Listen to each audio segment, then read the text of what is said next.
Welcome back to the Stressful to Successful podcast with your co-host, Tiffany Chasson, and myself, Jaden D'Amico.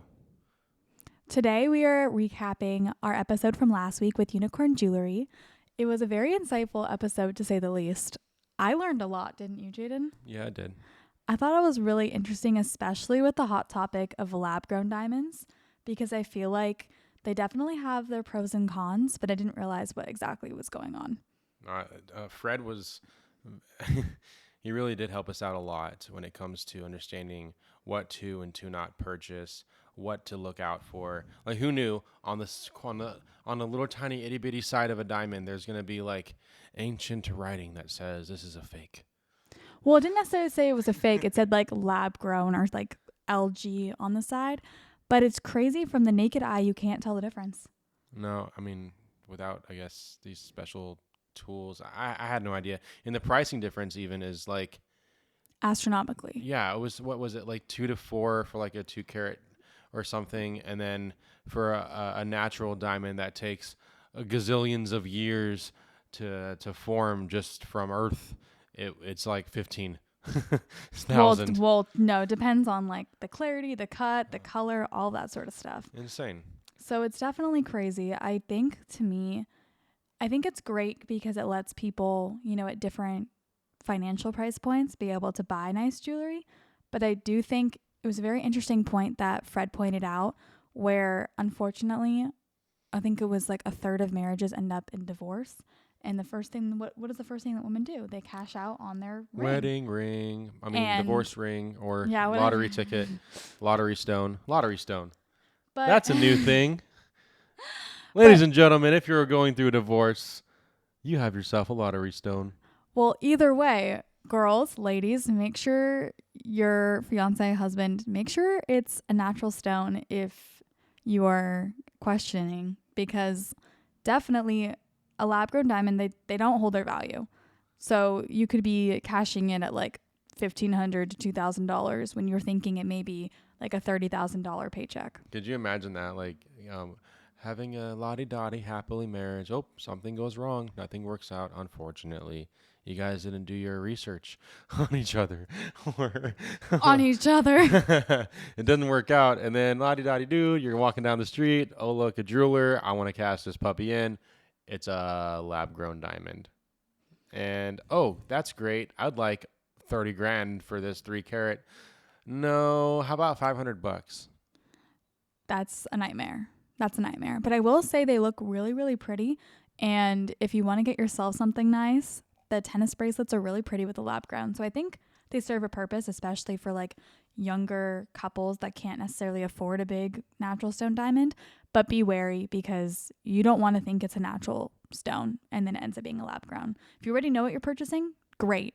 But if you're thinking about having an investment in jewelry, natural is the way to go. Yeah, don't get fake. I actually was considering doing some shopping and getting myself some diamonds, and I was like, oh, lab grown, cheaper, right? Like, they're not gonna tell the difference when I bring it in. That's like a business right there. Buy lab grown, bring it to a pawn shop, sell it for more. Like, what that was like a whole thing I was thinking about doing, and well, that got shut down real quick, didn't it? I would say so. Another thing that Fred brought up, which I thought was obviously crucial, but you need to get your diamonds GIA certified. And if you don't know what that is the diamond certification to make sure it is exactly what the jeweler is selling you, that the cut is exactly what you think it is, the clarity, the color, all of that is to par is what you're purchasing. Because he did tell us a couple of stories where people would come to him after they already purchased a diamond from somewhere else and realize like the 12 carat they thought was a 12 carat ended up being like 9.5, which is a massive difference. Yeah, and it's okay, 100%. However, what also I got out of this as well is one of the key factors you said, Tiff, is that you want to be able to have something written down, the month, the day, the year, who purchased it, who are you. So as this, I guess, heirloom could be passed down generations to generations, like typical. It tells a story. Yeah, and you'll know who it came. This is from our great uncle Ed named Charles from 4 million years ago or whatever it would be, right? Rather than just like, oh, I found this in my drawer, don't know what it's attached to. It might be from somebody else or some other marriage or who knows what. And then you sell it, and then later on you find out your grandmother comes back to life and she's like, what the heck, dude? Okay, so two things. You need two papers. You need your certification for your diamond, and you need where it's coming from, what the meaning behind it is. So that is our 2 cents on that one. Two papers. Yeah, 2 cents. And don't be cheap when you purchase any diamonds, because you're not gonna, if you're thinking about it as an investment, good luck. If you're thinking you're getting a deal, make sure you get at least a second opinion, a third opinion, because you don't want to buy something from someone and then end up regretting it a day later. And do your research on anything, whether you're going to invest into a business, or whether you're going to purchase a home, or whether you're going to purchase a diamond ring, or you're going to have people rent your home, or you're going to have people rent your investment, whatever it may be. Do a background check on them. Make sure they can actually afford the rent. Make sure do your due diligence. Don't cut corners, because then the corners will come back at you. 100%. I mean, if you go out there and you purchase something that's obviously not going to hold its value later on, there's no return in that investment. It's a complete waste of your time and a waste of your wallet. You could have just saved up, honestly, or... Well, that, and if you have a tenant in your place, and if you live in California and they're squatters because they can't afford to stay there. Oh, that's another thing. So just always do your research. That's what I've learned from everybody we've had on so far. Research will be your best friend. Mm-hmm. Going back to Fred, though, I think you're really interested in gold. So you had a lot of questions on that. I was diamonds and you were gold. Diamonds are you know where I'm going this is. My name is Tiffany and I am born in April. So my birthstone is a diamond. Hey, mine too, but I'm not Tiffany. But diamonds are a girl's best friend. That's what I was trying to get at. I think my sister would probably agree, and her husband would probably laugh when they hear this too. I mean, your mother would look at Jonathan and say, She really does.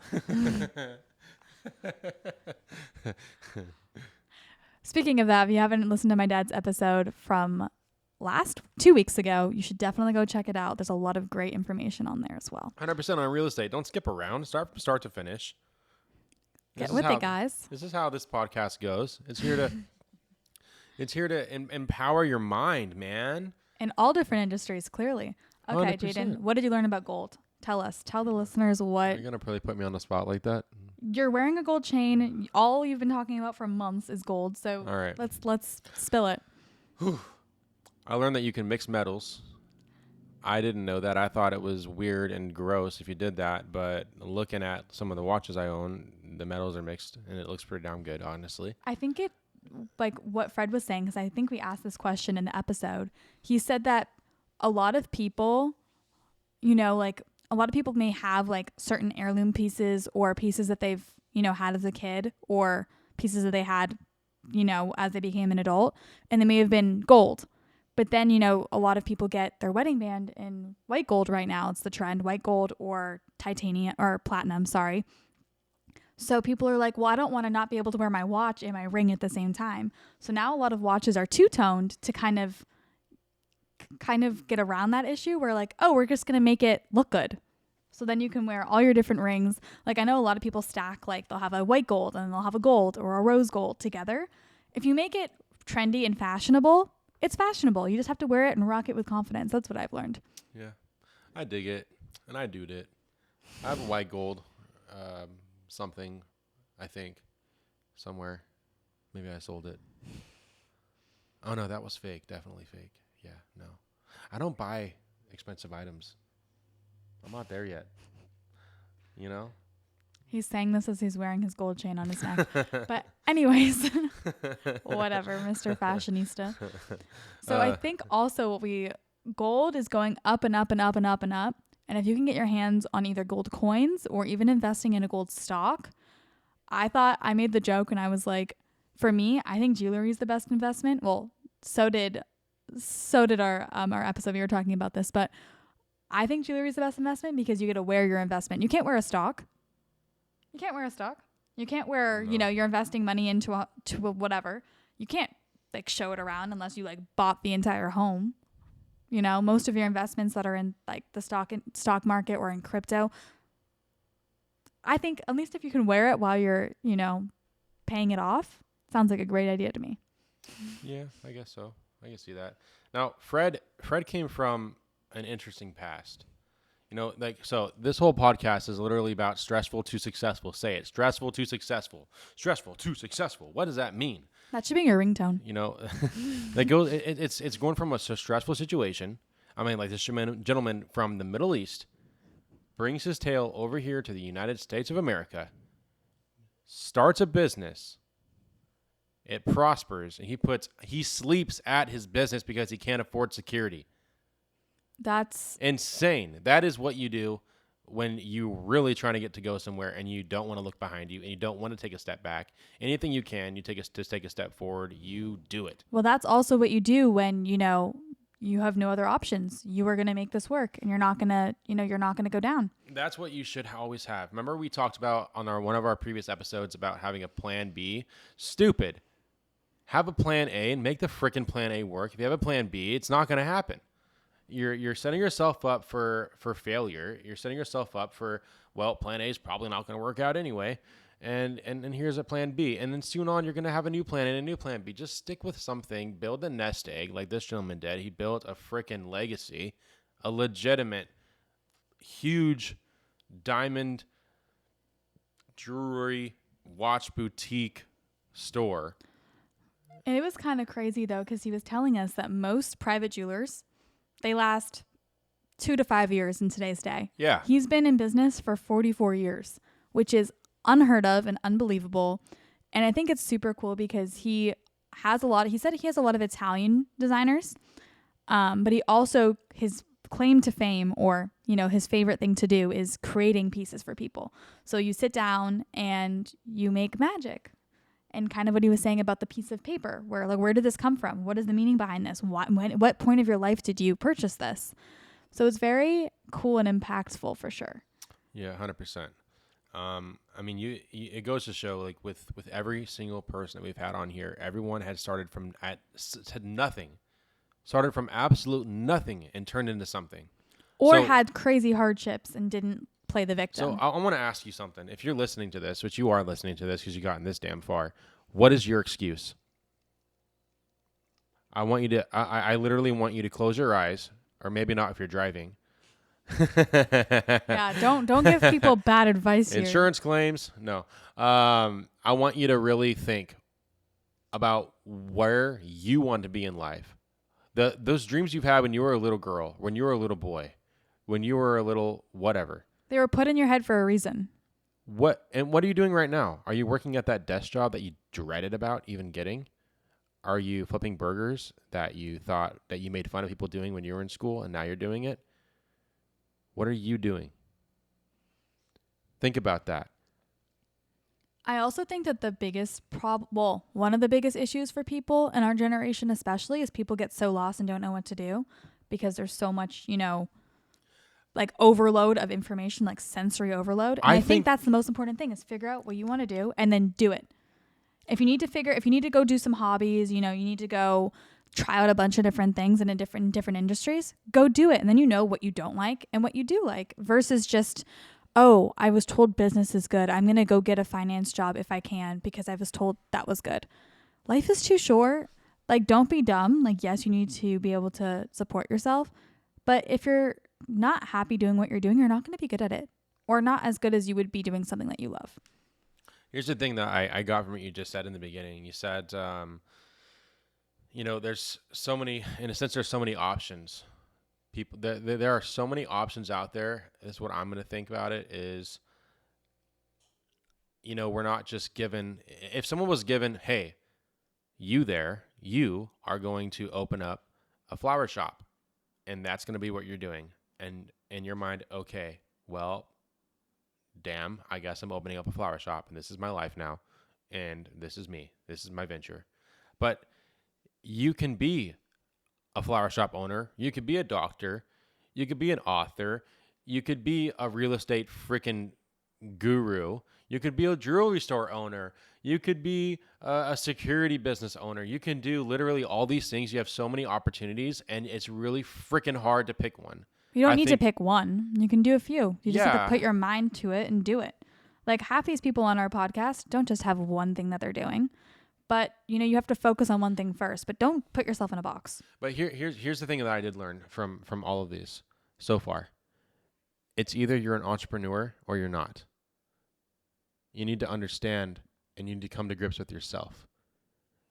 Are you a problem solver? Are you a go-getter? Are you down? Do you have all these ideas flowing through your mind day in and day out? Entrepreneur. Or are you like a supporter? One that is into seeing someone else's dream, it reaching and touching your heart, and you wanting to help grow that person's dream, i.e. corporate jobs. Which isn't a bad thing. You just have to figure out what you like and what you're good at. Each option is still doing one freaking thing, and that's simply contributing to society, which you will hear about in our next episode. In most episodes, to be honest. But yeah, I think we should close it out with, I think, one of the coolest stories that Fred was talking about. He has done a lot of cool custom work, and one of them, Jaden probably wants to tell the story, but one of them, this woman was widowed, and she turned her engagement ring into a whole new meaning, and it was pretty awesome. They put the ashes into one part of the ring, and she had different stones for all of her kids' birthstones, and the ring just ended up having a whole new meaning, and it was just so beautiful. Like Jaden and I were like tearing up during the interview. It was really impactful, and these are wonderful things that you can do, and that's so fun. Find your grandmother's ring, bring it to a jeweler. If you have her ashes, or you have his ashes, or whoever's ashes, your dog's ashes, or whatever it is, go do that and have fun with it. It's really inexpensive, believe it or not. It was only a couple $100. And if you're in San Diego, go visit Unicorn Jewelry. It's in Rancho Bernardo. Also, you can find their jewelry store online. And we are looking forward to hearing what your thoughts are on last week's episode. It was so much fun. We learned a lot. And we will see you in the next one. Yes, if you're on podcast, Apple, Spotify, iHeartRadio, whatever, there's always an option on there for you to leave a little review, like a little questionnaire type deal. Type on there. Tell us what you want to hear from next. Different kind of business owners, anything that you strive to being, or strive to doing, or strive to want to do, etc., or whatever. Let us know. Shoot us an email. stressful2successful.com. stressful2successful.com. I'm going to repeat that. And go there, email us. We will respond. We're here for you. Thank you so much, and you have a great, great rest of your day, because you make it. See you next week.